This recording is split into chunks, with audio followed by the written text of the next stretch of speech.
As I look over this integral and think of how I might integrate this, I see that I have this radical here, and I'm looking at possibly then a trig substitution. I would want to draw a triangle so that this was one of the sides. So I'm going to make a right triangle, and I'm going to label the hypotenuse 3 and this side x. That way, doing a Pythagorean theorem, this side would be 9 minus x squared. And let's put theta here. The trig function relating those two easier sides is sine theta equals x opposite over hypotenuse 3. Solving this for x, I have x equal 3 sine theta, and that means dx is 3 cosine theta d theta. We're ready to do our substitution then. I've got the square root of 9 minus x squared, so that's going to be 9 sine squared theta over x squared, which was 9 sine squared theta, and then dx, which is 3 cosine theta d theta. Let's see what we could do to simplify this. So we can factor out a 9 in the numerator and leave us 1 minus sine squared theta. And then we could change that to a cosine squared theta, and then we still have that over 9 sine squared theta and our 3 cos theta d theta.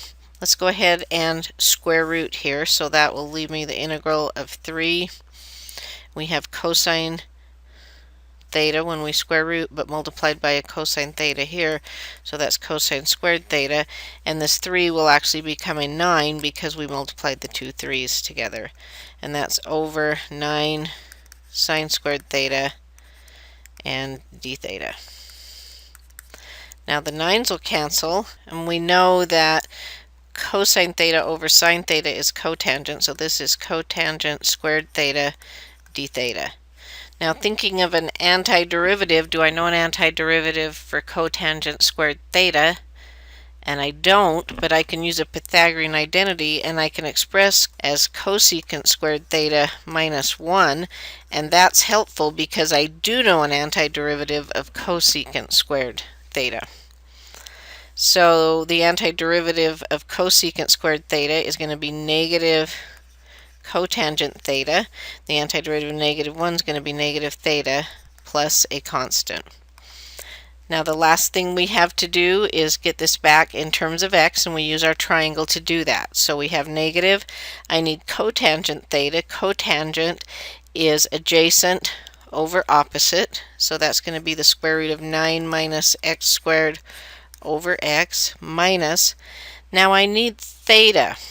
How am I going to get theta? Well, I'm going to take this equation right here and take the inverse sine of both sides. That will tell me theta is sine inverse of x over 3.